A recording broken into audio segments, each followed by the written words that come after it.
नमस्ते विद्यार्थी मित्रों, सुप्रभात। कक्षा छठी, विषय हिंदी और उसमें इकाई छठी न्याय।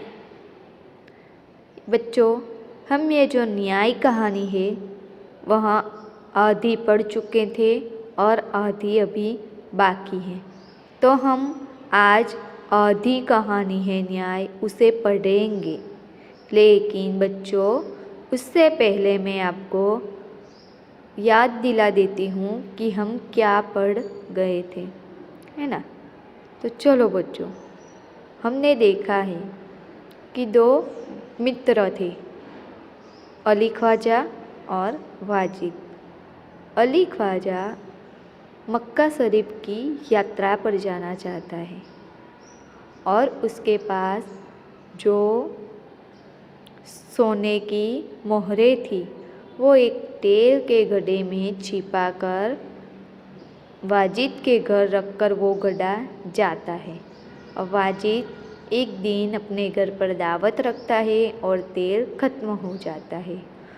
और वाजिद क्या करता है, वो तेल जो अली ख्वाजा उसके घर गड्ढे में रख गया था उसका इस्तेमाल करता है। और जब वह इस्तेमाल करने जाता है, वह तेल लेने जाता है, तो उसे वाजिद को क्या मिलता है, गड्ढे में से सोने की मोहर मिलती है। तो वाजिद वो सोने की मोहर को ले लेता है और दूसरे दिन बाजार से तेल लाकर उस गड्ढे में भरकर, जैसा अली ख्वाजा ने गड्ढे का सील्ड किया हुआ था, मुंह बंद किया था, उसी तरह वाजिद भी उस गड्ढे को मोहर लगा देता है। अब हम इससे आगे देखेंगे, पढ़ेंगे। कुछ दिनों के बाद ख्वाजा मक्का की यात्रा से वापस आया। देखो बच्चों, जो ख्वाजा अली है वह मक्का शरीफ की यात्रा पूरी करके कुछ दिनों के बाद वापस अपने घर लौटता है। घर में अपना सामान रखकर वह सीधा वाजिद के घर गया और अपनी यात्रा की सारी बातें बताई। देखो मित्र ना, वाजिद के घर जाता है कौन, अली ख्वाजा। अली ख्वाजा अपने मित्र वाजिद के घर जाता है और उसने जो यात्रा की थी उसकी सारी बातें वहाँ वाजिद को बताता है ना। मैं यहाँ गया था, मैंने ये खाया था, बहुत मज़ा आया था, ऐसा किया था, वैसा किया था। आप भी मित्र कहीं पर जाते होंगे घूमने फिरने, तो आप अपने मित्र को बताते होंगे ना वो सारी बात। और इसी तरह अली ख्वाजा ने भी वाजिद को यात्रा की सारी बात बताई। फिर तेल का गड्ढा लेकर वह घर आ गया। देखो, अली ख्वाजा ने जो वाजिद के घर अपना तेल का गड्ढा रखा था उसे लेता है और अपने घर आ जाता है। जब उसने गड्ढे का तेल निकाल कर देखा तो उसके पैरों तले ज़मीन ही खिसक गई। देखो, वाजिद अली का मित्र क्या करता है, अली ख्वाजा क्या करता है, जब गड्ढा अपने घर लेकर जाता है तो वह गड्ढे को खोलता है, उस गड्ढे से तेल निकाल कर देखता है तो उसके पैर और तले की ज़मीन खिसक जाती है। ये मुहावरा है, पैर और तले ज़मीन खिसकना, ये क्या है, मुहावरा है। और इसका अर्थ क्या होता है, आघात लगना, है ना। उसे आघात लगता है, किसे, अली ख्वाजा को। वह सिर पकड़कर बैठ गया क्योंकि गड्ढे में एक भी सोने की मोहर नहीं थी। सिर पकड़कर बैठना, ये क्या है, सिर पकड़कर बैठना मुहावरा है और उसका अर्थ होता है निराश होना। वह निराश होकर बैठ जाता है। क्यों? क्योंकि गड्ढे में एक भी सोने की मोहर नहीं थी। अली ख्वाजा ने तो अपने पास जो बची थी सोने की मोहर वह तेल के गड्ढे में छिपा कर गया था, है ना। लेकिन उसे वह अपनी सोना मोहरें नहीं मिलती, इसलिए वह निराश हो जाता है। वह सोचने लगा, अब क्या किया जाए। देखो, अली ख्वाजा सोचता है, अब मैं क्या करूं मेरी सोना मोहर वापस लेने के लिए। वह उल्टे पांव वाजिद के घर गया और अपनी सोना मोहरें मांगने लगा। देखो, अली ख्वाजा क्या करता है, अपने मित्र वाजिद के घर जाता है और अपनी सोना मोहर मांगता है। उल्टे पांव ये मुहावरा है जिसका अर्थ होता है फौरन जाना, है ना। वो उसने अली ख्वाजा ने देखा कि तेल के घड़े में सोने की मोहर नहीं है, सोने के सिक्के नहीं हैं, तो वो क्या करता है, फौरन ही वाजिद के घर जाता है और अपनी सोना मोहरें मांगने लगता है। वाजिद ने कहा कि सीलबंद तेल का घड़ा आपको उसी स्थान से मिला जहां आप रख कर गए थे।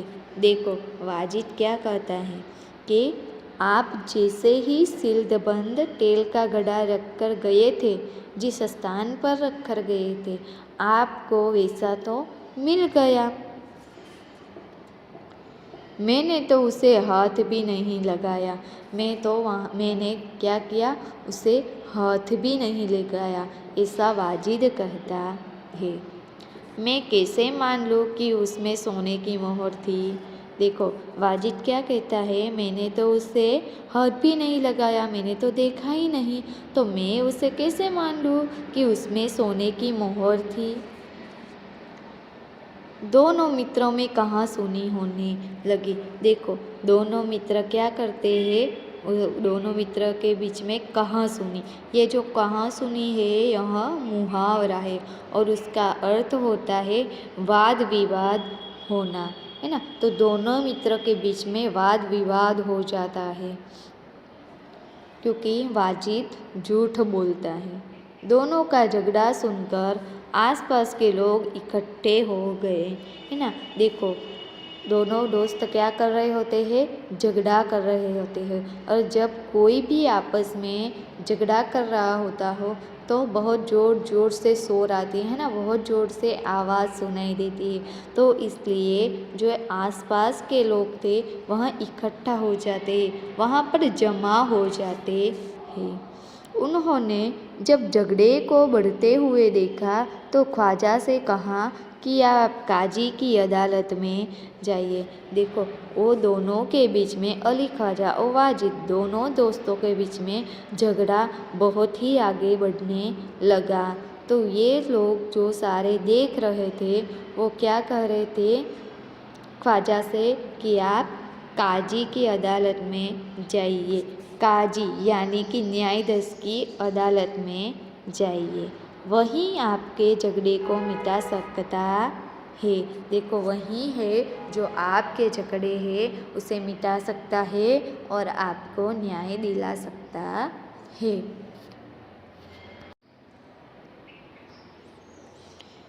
ख्वाजा ने काजी की अदालत में अपनी बात रखी, परंतु उसको सबूत के अभाव में उसे वहाँ से निराश लौटना पड़ा।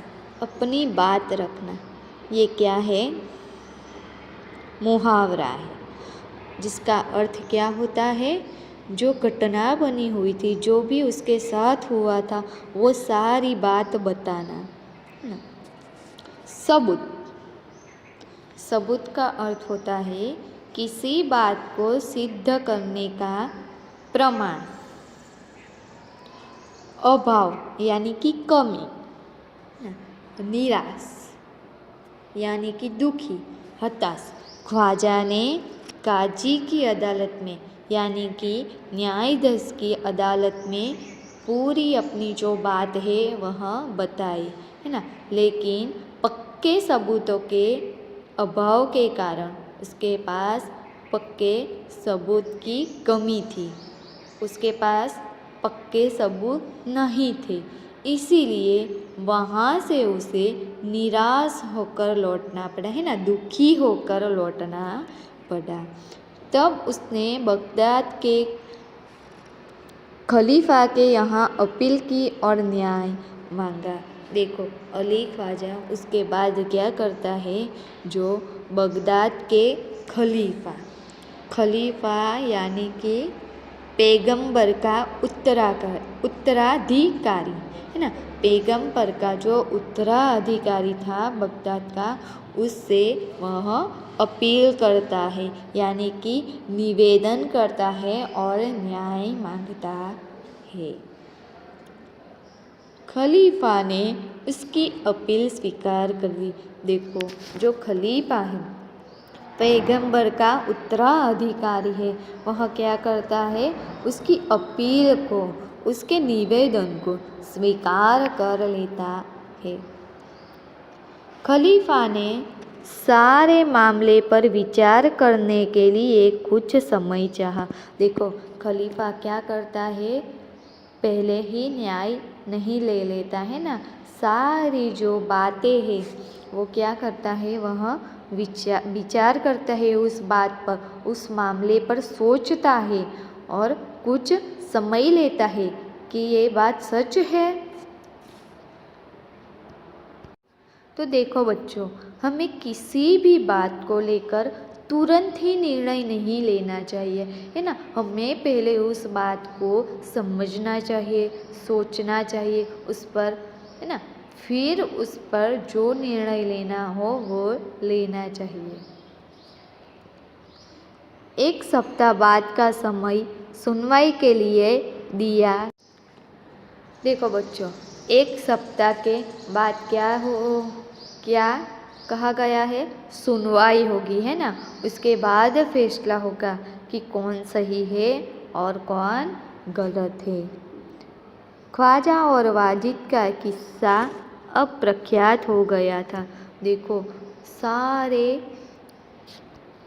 राज्य में ये बात फैल गई थी कि वाजिद और अली ख्वाजा के बीच पैसों के लिए झगड़ा हो गया है ना। अब कौन सही है और कौन गलत है, दोनों में से किसी को न्याय मिलेगा, है ना। ये जानने के लिए सभी क्या थे, बहुत ही उतावले हो रहे थे, है ना, बहुत ही उत्सुक थे। तो ये जो सारा किस्सा था वाजिद का और ख्वाजा का, वो प्रख्यात हो गया था राज्य में। खलीफा एक दिन अपना वेश बदलकर शहर में घूम रहे थे। वेश यानी कि वेश।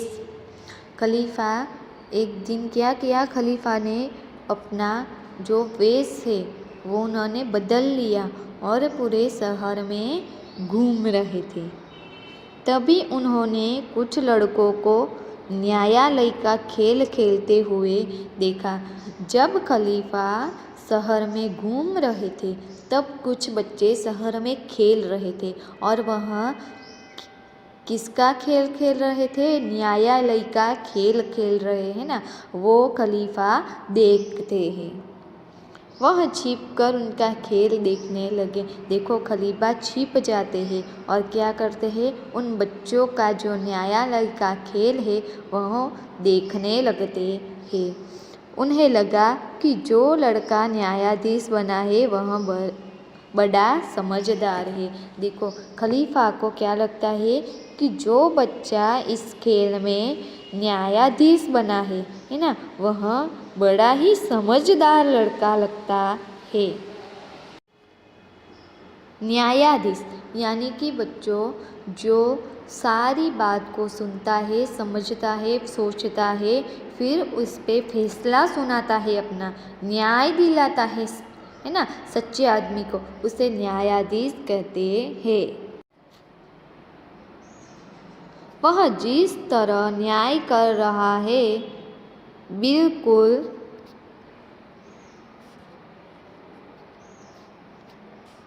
ठीक है। देखो क्या करता है खलीफा कि वो जो बच्चा जिस तरह न्याय करता है वो बिल्कुल ही ठीक तरह से न्याय कर रहा है। इसलिए उन्होंने उस लड़के को अपने पास बुलाया और उसका नाम पूछा। देखो खलीफा क्या करता है, उस लड़के को अपने पास बुलाता है और उसका नाम पूछता है ना। हमें भी अगर किसी की बात बहुत ही अच्छी लगती हो तो हम उससे उसका नाम पूछते हैं ना। लड़के ने कहा मेरा नाम हसन है और लड़का खलीफा को अपना नाम बताता है और लड़के का नाम क्या है? हसन। खलीफा ने कहा मैंने तुम्हारा खेल देखा। खलीफा कहता है कि मैंने जो तुम्हारा पूरा खेल देखा, जो तुम न्यायालय का खेल खेल रहे थे वो मैंने पूरा देखा। तुम बहुत ही समझदार हो, है ना बच्चे। हसन तुम तो बहुत ही समझदार बच्चे हो। कल हमारे दरबार में आना, तुम कल मेरे दरबार में आ जाना, है ना। मुझे कुछ काम है तुमसे। अगले दिन खलीफा के दरबार में अली, ख्वाजा, वाजिद और हसन उपस्थित हुए। उपस्थित यानी कि हाजिर होना, है ना। अगले दिन क्या होता है? खलीफा के दरबार में ख्वाजा, अली ख्वाजा, वाजिद और हसन, ये तीनों लोग दरबार में हाजिर होते हैं। खलीफा ने हसन से कहा कि तुम इन दोनों के झगड़े का किस्सा सुनो और बताओ कि इनमें से कौन सच बोल रहा है ना। खलीफा हसन से क्या कहता है कि तुम वाजिद का और ख्वाजा का दोनों का जो झगड़े का किस्सा है, किस्सा यानी कि पूरी जो घटना है, पूरी बातें हैं वो सुनो। उसके बाद कौन सच बोल रहा है दोनों में से, है ना, उसका निर्णय लेना। हसन ने दोनों की बातें ध्यान से सुनी। बाद में खलीफा के कहने पर हसन जो है वह ख्वाजा और वाजिद ये दोनों मित्र की बातें ध्यान से सुन रहा था, है ना, ध्यान से सुनी। फिर उसने दो तेलियों को बुलवाया ना। फिर क्या करता है हसन? दो तेलियों को बुलवाता है। तेलियों यानी कि जो तेल निकालने वाला होता है ना, जो तेल निकालता है उसे तेलियों कहते हैं। थोड़ी देर में दो तेली आ गए। देखो थोड़ी देर में दो तेलियाँ आ जाते हैं। हसन ने उनसे कहा आप इस गड्ढे के तेल की जांच कीजिए और बताइए इस गड्ढे में तेल कितना पुराना है। देखो जांच करना यानी कि परखना, देखना, है ना। हसन उस दोनों तेलियों से कहते हैं, क्या कहते हैं कि आप दोनों क्या कीजिए, इस गड्ढे में जो तेल है उसकी जांच कीजिए, उसकी परख कीजिए और मुझे बताइए कि इस गड्ढे में तेल कितना पुराना है। दोनों तेलियों ने बारी बारी से तेल को देखा, सूंघा और चखा। देखो जो दोनों तेलियों है वो दोनों ने बारी बारी से क्या किया, तेल को देखते हैं, फिर उससे सूंघते हैं और उसके चखते भी हैं, फिर अपना निर्णय दिया। बाद में वो क्या करते हैं, अपना निर्णय देते हैं। गड्ढे का तेल 2 महीने पुराने लगता है। वह क्या कहते हैं कि गए जो गड्ढे में तेल है ये तो 2 महीने पुराना लगता है, यानी कि 2 महीने पहले का लगता है। इससे ज़्यादा नहीं, वे बोले इससे ज़्यादा पुराना नहीं होगा, है ना। ये कितना पुराना होगा? 2 महीने पुराना होगा इस गड्ढे का तेल, उससे ज़्यादा पुराना नहीं होगा, ऐसा तेलियों जो है वह कहते हैं। तेलियों की बातें सुनकर वाजिद तो घबरा गया। देखो तेलिए की बातें सुनकर वाजिद घबरा जाता है ना, कि अब क्या होगा, सच तो सामने नहीं आ जाएगा। जब सच सामने आ जाएगा तो मैं क्या करूँगा, है ना, मेरी चोरी पकड़ी जाएगी, ऐसा वह अंदर ही अंदर सोचता है, मन ही मन सोचता है और वाजिद घबराता है। अली ख्वाजा खुश होकर बोल पड़ा, हुजूर मैं तो 6 महीने पहले मक्का की यात्रा करने गया था। देखो अली ख्वाजा क्या कहता है कि हुजूर मैं तो 6 महीने पहले मक्का की यात्रा करने गया था, है ना, ऐसा कहता है। तभी मैंने तेल खरीदा था ना। मैं जब यात्रा के लिए जा रहा था तभी मैंने तेल खरीदा था और मैं तो 6 महीने पहले गया हुआ था। तेली और अली ख्वाजा की बात सुनकर सबको वास्तविकता का ज्ञान हो गया। देखो, तेली है और अली ख्वाजा की बात सुनता है सब लोग, है ना। तो क्या होता है, सबको वास्तविकता यानी कि सच्चाई का ज्ञान होता है, सच्चाई का पता चलता है। खलीफा को न्याय के लिए सबूत मिल गया। देखो, खलीफा को न्याय के लिए क्या मिल जाता है, सबूत मिल जाता है, प्रमाण मिल जाता है। खलीफा ने हसन को धन्यवाद दिया और वाजिद से कहा कि आपने अली ख्वाजा के घड़े से तेल और मोहरें निकाली है। देखो, खलीफा ने हसन को धन्यवाद किया है ना, हसन का धन्यवाद करते हैं खलीफा और वाजिद से कहते हैं कि आप अली ख्वाजा के घड़े से तेल और मोहरें निकाली है ना। ऐसा जो है वह वाजिद से खलीफा कहते हैं। आप उन्हें वापस कीजिए और चोरी और विश्वासघात के अपराध की सज़ा भुगतिए। देखो, क्या कहते हैं खलीफा कि आप उसका जो मोहरे है सोने की वो उसको अली ख्वाजा को वापस दे दीजिए और चोरी और विश्वासघात, है ना, विश्वासघात यानी कि धोखा देना, वो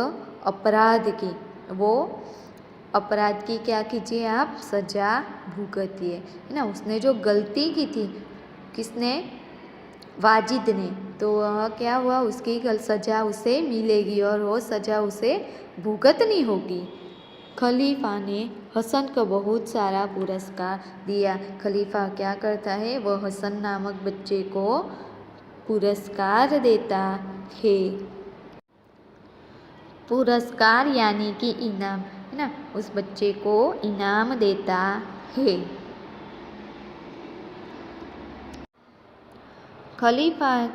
खलीफा के दरबार में उपस्थित सभी लोगों ने हसन की सूझबूझ और न्याय की बुरी बुरी प्रशंसा की, है ना।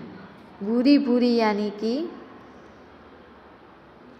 बहुत तारीफ करना, है ना। सूझबूझ यानी कि समझदारी।